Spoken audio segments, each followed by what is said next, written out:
All right, so the first exercise in our lower body get rip program is going to be your standard barbell squat. We're going 4 sets of 10 with 1 minute recovery. So you see, just good posture, just your traditional squat.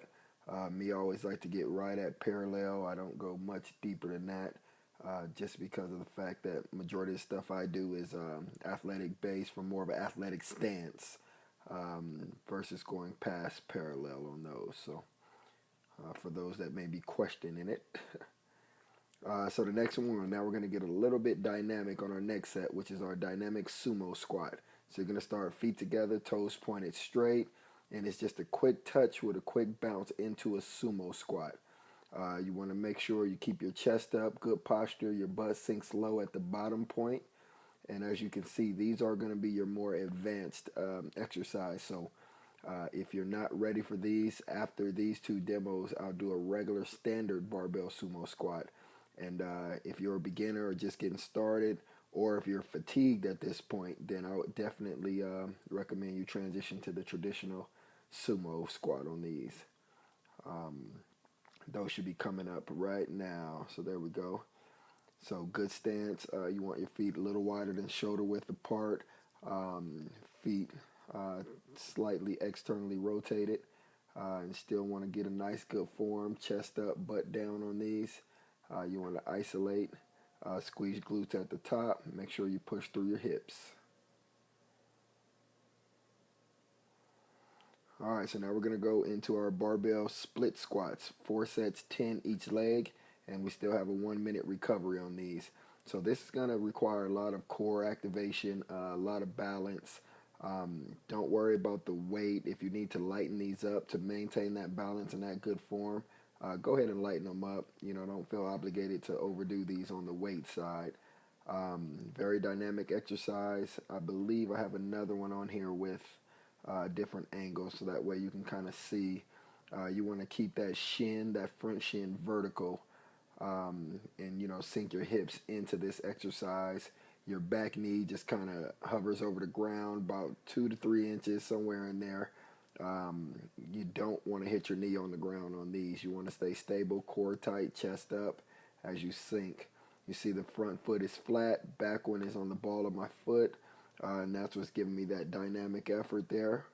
And once again, you could always lighten this weight up or even start with just body weight.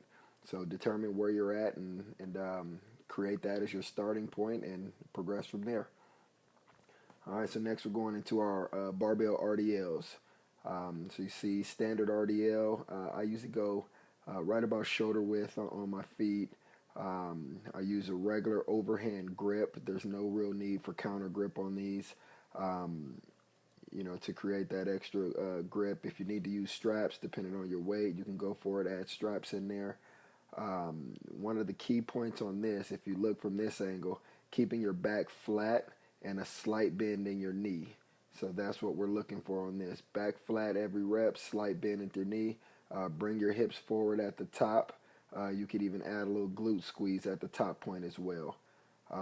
Once again, by this point you may be a little fatigued, so don't worry about the weight. This is a 3-week program minimum, in between 3 and 6 weeks, so you could always look at the weight as progressive. Alright, so now we're going to have a little fun. Check your balance. This is our dumbbell single leg RDL now. As you see, once again, it's all about that back angle, back being flat. The knee that we're working on is slightly bent. You'll see some people lift that back leg higher, which is fine. For me, I don't lift it as high, but it's more about the angle from your hip pelvic complex as you go into your RDL, keeping that back flat, good posture, core tight. It's also going to work, tax your neuromuscular system just a little bit more than normal due to the balance factor. So this is a great exercise to do, and at this point you will be a little fatigued. So have a little fun, lighten the weight up if needed, or you could even do it without any weight. Also your lower back, because this exercise, this combined with the RDLs, the previous RDLs, as well as a squat, is going to work your posterior chain. So your lower back will be kind of tight at this point. So therefore you can lighten the weight if you need to. Also remember, if you need to cut the sets, On all of these, I got 4 sets of 10. So if you need to reduce that to 2 sets or 3 sets or whatever the case may be, do it. Don't worry about it. So you see the form there. As we switch legs, you want to make sure that front foot is stable, good posture, back is flat. And as you guys know, I go through all of these workouts literally. So at this point, I was pretty fatigued. As you can see, got a pretty good sweat going. So we're not just creating these and passing them off. These are my actual programs. So tried and tested, and they work.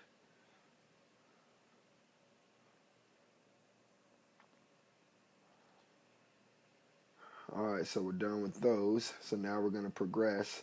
And the last exercise of our lower body day is our standing broad jumps. Some people go by long jump.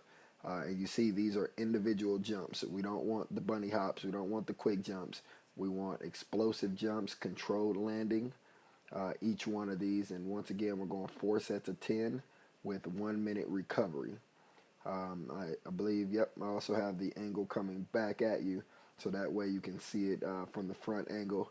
Feet are a little wider and shoulder width apart. Good base.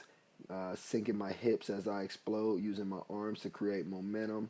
Also, but still having chest up and a good athletic stance. Bringing my knees at the top point. So nice and smooth. Feet stay even. And a nice athletic landing to make sure that we're in control at all times. So there it is.